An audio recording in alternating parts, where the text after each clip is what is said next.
Hi people, welcome to Blue UK Jazz Dance. That's me at the front. I'm a self-taught dancer and I'm a pioneer of a UK homegrown style called UK Jazz Dance. Now UK Jazz Dance is an umbrella term for a number of UK underground jazz dance styles.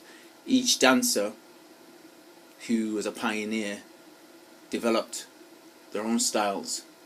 So one of the key things, my styles are mambo jazz or Latin jazz, you want to call it, bossa nova, samba, they come under that.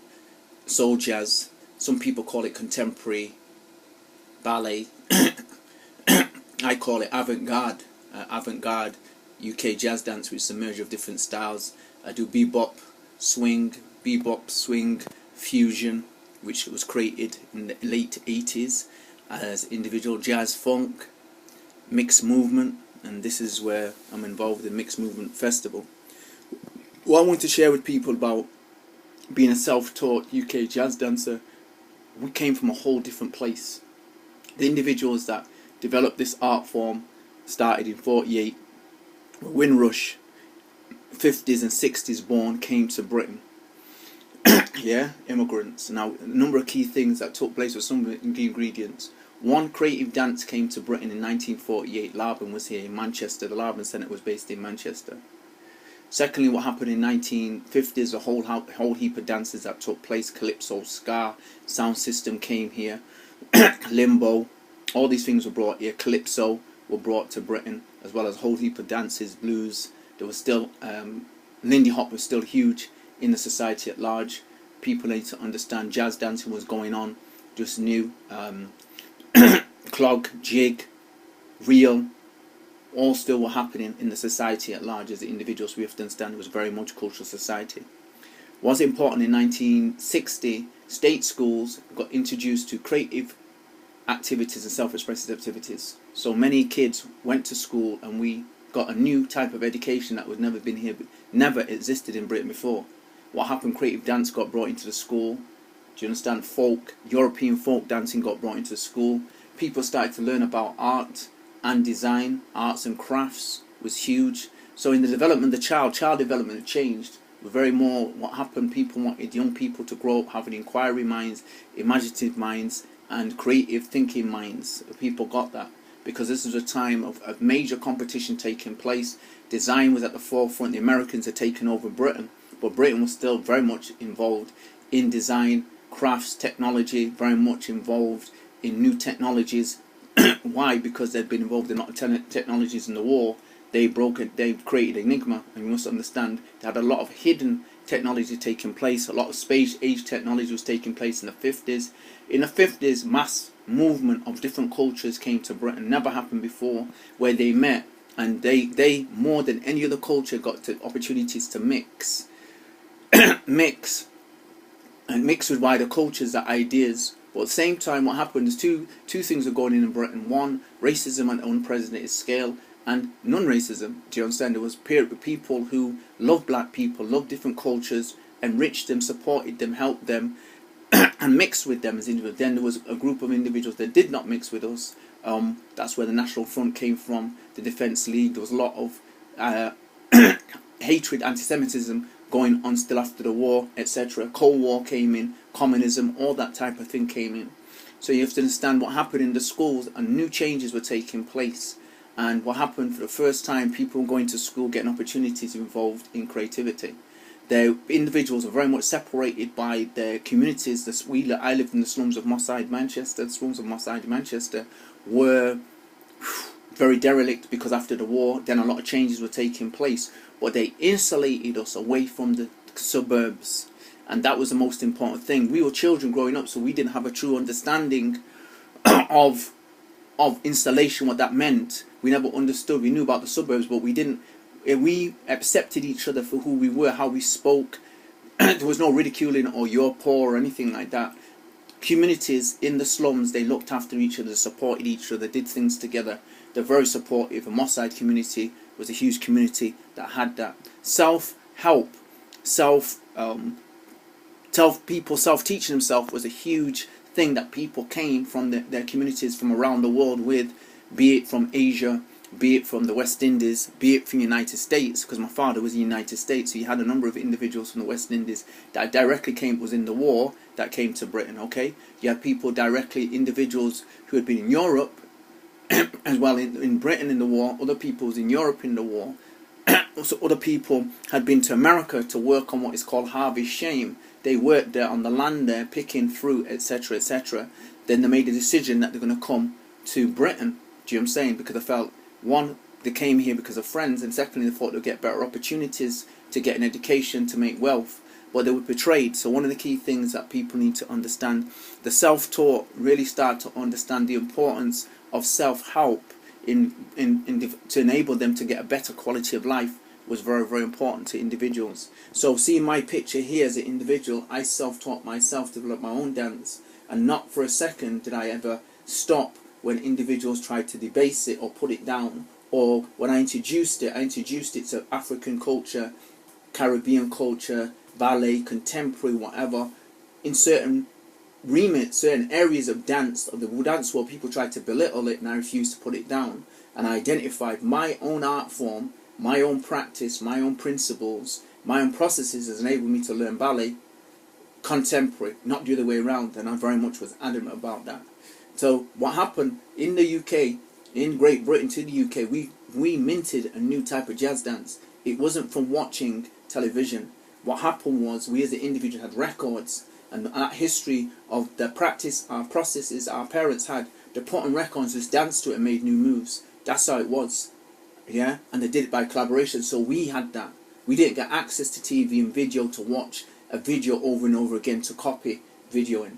Many of us didn't get an opportunity to go to dance school, and our parents wanted us to go. But I'm glad that they never did that, because I would never got an inquiry mind. I would never seek to learn my own culture in the way that I did, because as soon as we got the sniff of jazz, and it was jazz funk, we started to research everything independently. People found books, people found records, read the back of records. Our creativity came from the back of records. I tell individuals that.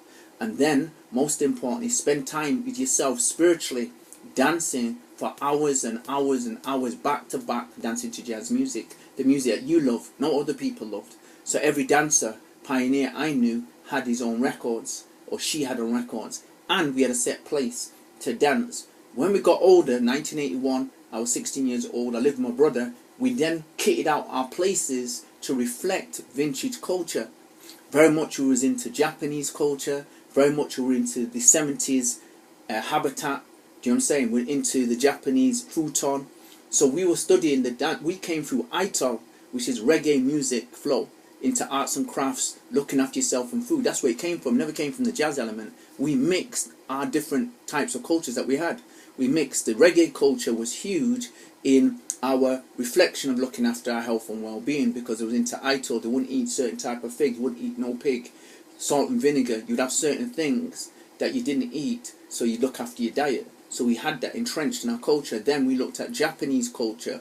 We looked at Chinese martial arts, whole thing in yin and yang, metal, wood and whatever. Then I looked at African culture, the deities, born in Cuba, the deities in Santa Teresa in Brazil. And where did that all come from? That deities knowledge, it came from the records. So we were reading avidly, we were reading on an unprecedented scale records, and we were collecting the records, or be in record shops for hours just reading the back of records, or finding people within your community had records that you read, you know. And that's how we developed UK jazz dance, the creativity behind it, as well as being part of art and design, arts and crafts. We used them processes. I was into metalwork design, I was into woodwork design, every type of design, home design, hair design, fashion design, redesigning, because I used to redesign people's clothes. So I used to mix 40s and 50s clothes, find cloth that you couldn't find. So that's one of the key things. Mix and blend jackets, mix and blend trousers, things I could find that were vintage. I found vintage items, books, because one of the things that Manchester is renowned for is its vintageness. And what happened, obviously, it created it from the beginning. Do you understand? In an unprecedented way, modernism came from here. Art Deco houses, flats, interiors. Manchester led it led the world, and people have forgotten that, and Greater Manchester led it, and then the north of England led it. People have forgotten that. So vintage is in the water of anybody growing up in Moss Side, Manchester. That was the first Slow Molly Range, and Moss Side were the first type of suburbs ever built, modern suburbs ever built. Parks, designs, certain type of design never seen before. The houses, first type of designs. Areas, first type of design for the rich. We lived in them. Do you know what I'm saying? And we lived in the areas, with the surrounding areas. All the slum areas that came up later on, or came to be inner city areas, were actually suburban areas, and that happened across the whole of England. The old suburban areas in Leeds, they became slums, and so Handsworth came similar in Birmingham. So around the country, we used to socialise in all the areas that were the first suburbs, but the buildings are still there. We have to understand, people don't really recognise that.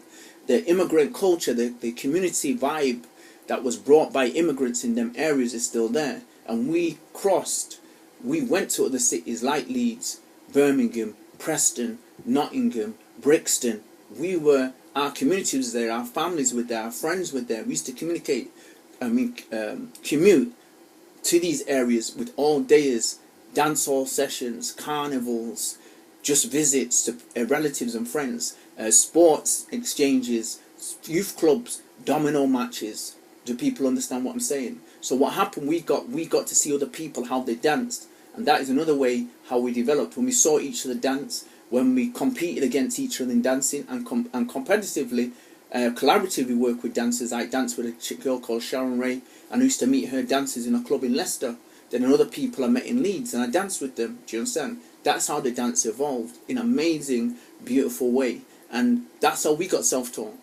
Not the way self-teaching took place for hip-hop and b-boying and all that. People saw videos, they watched the videos and they copied them. And that's a good part of the process to develop. But what happened, what was being lost, is for you to find your own voice. Because dance, we took it from the musicians, the bebop musicians. But the bebop musicians are modern jazz musicians. But people didn't know it actually evolved with a gentleman called Master Juba, which nobody knew. Master Juba was born in 1825. By 1843, very established in the United States. Came to Britain in 1848-52, and he fused different dance styles of different cultures and underpinned them to African signature timing. Do you understand? He came experimenting just like the free jazz musicians a long time for the same reasons, to show that black dancers had intellect, to show that dancers were athletic, to dignify the dance. He had done that as an individual, and that's what we had as well. So there was a sort of a dignity in the way that we approached what we were doing. So top dancers know that one of the key things was we always developed our dance styles to reflect our personality and character, and we talked about that. We had representations of what we thought the characteristics were of a dancer. That one, they had to be fit. They had to be able to dance through a whole all-dayer, all-nighter. You had to be physically fit. It's like you had to be a warrior, shown capable of dancing all night, capable that you can practice, you can show new different moves. You've been working on your moves. Show that you can compete. You have to show courage, because this art form was a warrior art form. So if you see this picture, think of a warrior. My art form came out of a dance form, warrior dancing. That's what it was. And what happened as an individual, we depicted what the representation of what a jazz dancer was, a UK jazz dancer was, and that's been lost. And that's important for young people growing up, because we talk about what is it, what are the aspects of a professional dancer? What does it take to be a professional dancer? What does it take to be a UK dancer? Yeah, what does it take to be a UK jazz dance pioneer? Because that's what I am, an innovator. What does it take? What are the key characteristics? One, you're supposed to reflect dance, reflecting your own personality and character. Do you understand? Your clothes reflect your independent learning and thinking. The way you're styling should reflect something about your research into jazz. You see that when I move. You must show that you're physically fit. Do you understand? You're alert. You're on point. You're self-aware. Because the dancers seek to become self-aware. You use dance to self-empower yourself. I must see that. I must hear that when you speak. Do you understand? I use dance to self-develop myself. I use dance to self-master the way I move, the way I talk, the way I learn, the way I think, the way I understand the world. Do you understand? I use dance as a powerful tool to self-heal me. Do you understand? It's important to give me self-knowledge, to make me self-aware, make me self-conscious, because that's what the musicians were dancing. The musicians were dancing through music. They were using music as a way to raise their self-consciousness. That's what Coltrane was seeking to find who he was. Now, what we didn't know at the time was individuals trying to get back to the African roots. The closest to get back to the African roots, the closest they could get back to nature and being with God and the goddesses, is what the musicians were doing. That's what Coltrane, his wife, and him were doing. Do you understand? Alice Coltrane and John Coltrane, very much icons of mine as individuals, because them two were seeking to find a bigger, better, bolder who they were, to find who they were, because music was a journey, not for sensory reasons. And one of the key things when people see me dance, they'll come to me thinking that dance is a sensory activity in my life. It isn't. It's a spiritual activity as well as a social. It's an intellectual activity. I'm dancing on here. You can't dance without scientific knowledge, because people's lack of awareness, and I say that, and their ignorance, and sometimes their prejudices, what they do, they think dancers get up and they just dance. That is, I spent hours and hours of time researching to be a dancer. I learned physiology, I learned psychology, yeah, and I learned philosophy. You know, people speak to me, I learn about the legalities of being a dancer, because to teach, to promote, to coach, to put on an event, you have to know some legalities in regards to what you're doing. If you know, and most importantly, you have to know history. Yeah, when you see me dance, my history shows. You've seen that I looked at Charlie Chaplin, Buster Keaton, Lauren Hardy. I looked at slapstick, so you know I've looked at silent comedy. Most importantly, you'll know as well that I went back to research what happened in the 1800s with Master Juba, because I was doing what Master Juba was doing without no knowledge. But what happened was the same climate existed. I was an oppressed child, and my mum was. Our history was hidden away from us, and so we seek to find it. And through seeking to find it, what's happening, we knew that Westerners wanted to diminish and debase our African culture, so we wouldn't use it.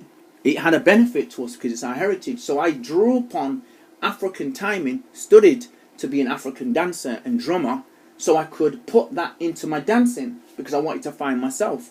And what happened, the musicians